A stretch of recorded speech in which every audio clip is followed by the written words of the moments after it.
एक है धार्मिक। इसलिए कहा जाता है कि बेटे सोच के खाओ, जहां भी जाते हो देख के खाओ, किस तरह से, किस विचार से ये खाना बनाया है, किसने बनाया है, किस प्रेम से बनाया है या नहीं बनाया है, इसका विचार करो। लेकिन इसका विचार हम नहीं करते हैं कि प्रेम से बनाया है या अप्रेम से बनाया। हम तो ये विचार करते हैं कि ये किसी हमारे जाति वाले ने बनाया है कि पर जाति वाले ने बनाया। उसके लिए भी उदाहरण रामचंद्र के हैं आपके सामने। इन्होंने शबरी के बेर खाए। शबरी एक बुद्धि भीलनी औरत। आप ही सोचिए, आप में से कितने हैं जो उसके झूठे बेर खा सकते हैं? कितने भी प्रेम से वो देंगे तो आप चुपके से पीछे फेंक देंगे ज्यादा से ज्यादा। इतना ही नहीं कि खुद खाया, पर सीता जी से कहा कि ना ना ना ना, मैं तुझे कुछ बेर नहीं देने वाला है, ऐसा तो मैंने कभी मेवा खाया ही नहीं। लक्ष्मण जी को गुस्सा चढ़ रहा था। पहले लक्ष्मण तुम जरा खा लो तो थोड़ा गुस्सा कम हो जाएगा। जिसने भीलनी के बेर खाए वो राम कहाँ गए? सुबह शाम राम राम करते हैं और जाति पाति का फिर विचार करके हम खाना नहीं खाते। और किस चीज का विचार करके हम खाना खाते हैं उसे अगर सोचा जाए तो हमें यह देखने में आता है कि हम प्रेम धर्म का विचार नहीं करते। धर्म सिर्फ प्रेम का ही है। अगर आपके पेट में प्रेम नहीं है तो आप में कोई सा भी धर्म नहीं। सबसे बड़ा धर्म प्रेम का है, जिसको कि इन बड़े बड़े गुरुओं ने अपने अंदर बसाया। और जब कुंडलिनी आपके नाभि चक्र में से गुजरती है तो आपके अंदर आलोकित हो जाता है वो प्रेम, और आप दूसरों के प्रति उस प्रेम से देखते हैं। देखिए हमारे रोजमर्रा के व्यवहार में भी माँ क्या करती है, उसको यही चिंता होती कि मेरे बच्चे ने खाना नहीं खाया, भाई मैं कैसे खाना खाऊं, मेरा पेट अकुला रहा, अभी तक खाया नहीं, सुबह से गया है, पता नहीं कहाँ रह गया, मेरा पेट अकुला रहा। उनका सर नहीं अकुलाता, उनका पेट अकुला रहा है, पता नहीं क्या करूं, मैं खाना नहीं खाती जब तक वो नहीं आएगा। जब मनुष्य का प्रेम कहीं परेशान होता है तो उसका खाना छूट जाता है। इसलिए धर्म में प्रेम का खाना खाइए। जो मनुष्य आपको प्रेम से खाना दे उसे स्वीकार करें। और प्रेम शक्ति ही सबसे बड़ी सस्टेनेंस पावर हमारे अंदर परमात्मा ने दी है।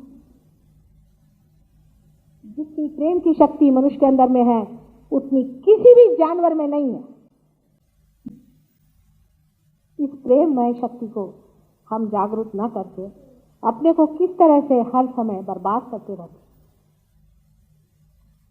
इसका अगर विचार हम लें तो हमारे समझ में आएगा कि अगर कुंडलिनी नहीं उठ रही है, हमारे अंदर अगर फैनेटिसिज्म है और हम एक ही धर्म को बहुत बड़ा रखते हैं तो कुंडलिनी नहीं उठती, मैं क्या करूं? अगर आप फैनेटिक हैं तो आपकी कुंडलिनी नहीं उठेगी, आपकी नाभि चक्र पकड़ेगा। अगर आप खाने के मामले में फालतू की बातें सोचते हैं और प्रेम की बात नहीं सोचते तो आपकी कुंडलिनी नहीं उठेगी। अब एक और चक्र के बारे में बता करके मैं फिर बाद में कल बताऊंगी और चक्रों के बारे में, जिसे स्वादिष्टान चक्र करते हैं, जिससे हम विचार करते हैं, आगे का प्लानिंग करते हैं और सोचते हैं। वो स्वादिष्टान चक्र चारों तरफ हमारे घूम करके और हर एक चीज को सृजन करता है, क्रिएट करता है। अब ये चक्र आजकल के जमाने में हमारे लिए बहुत जरूरी है, क्योंकि हम लोग प्लानिंग कर रहे हैं। हर एक चीज का हम सुबह शाम तक प्लानिंग ही करते रहते हैं, माने फ्यूचर में जाने की बात। ये तो ऐसा ही हुआ कि रास्ता देखा नहीं है, पहले से आपने अपनी स्टीयरिंग व्हील मोड़ के रख दी। भाई पहले रास्ता तो देखो कैसा आ रहा है, जहां जैसे मुड़ेगा वहां चलो।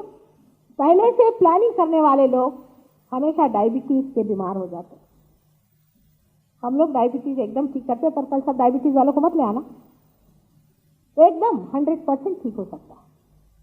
क्योंकि जो आदमी एक चक्र का इस्तेमाल एक ही चीज के लिए बहुत ज्यादा करता है उसमें इम्बैलेंस आ जाता है। उसकी जो लेफ्ट साइड है वो वीक हो जाती है। लेफ्ट साइड में हमारे पैंक्रियाज है, हमारे स्प्लीन है, किडनीज है, वो सब सफर करते हैं।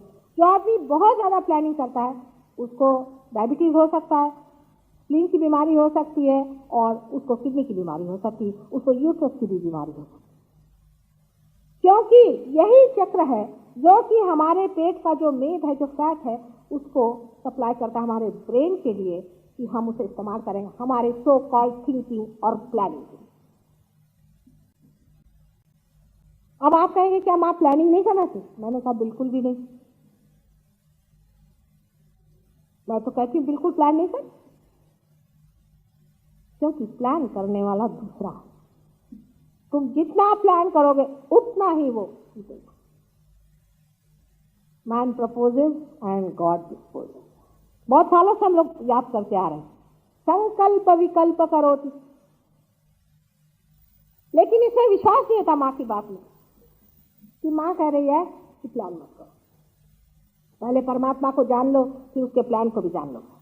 एक उदाहरण बताते हैं हमारे, अब चमत्कार ही है समझिए। लंदन में एक मुसलमान थे अल्जीरिया के, जमील नाम था उनका, वो लंदन आए थे और बहुत बेचारे परेशान रहे। 6 महीने तक अपनी स्कॉलरशिप के लिए दौड़ते रहे यूनिवर्सिटीज में, उनको नहीं मिली स्कॉलरशिप। तो आए बड़े निराश होते कि माँ मैं जा रहा हूँ, अब मुझे आपको छोड़ के जाना पड़ेगा, मैं जा रहा हूँ अल्जीरिया।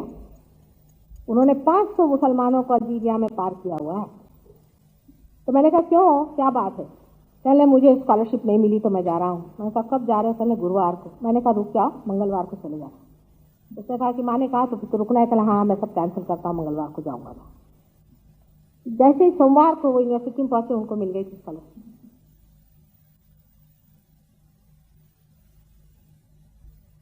दूसरे साहब हैं गविन ब्राउन, वो आने वाले हैं, अभी आप उनसे पूछेगा। उनको बेचारों के बड़ी पैसों की दिक्कत हो गई थी पहले, तो उनको एक बड़ी अच्छी नौकरी मिल गई, लेकिन उनको सऊदी अरेबिया जाना था। उन्होंने आके कहा माँ नौकरी तो बहुत बड़ी मिल गई, लेकिन सऊदी अरेबिया जाने का मन नहीं करा। अब आप यहाँ हैं तो मैं तो आपकी सेवा में रहना चाहता हूँ, सऊदी अरेबिया में नहीं जाना चाहता। तो मैंने कहा अच्छा बेटे जैसा तुम्हारा मन है।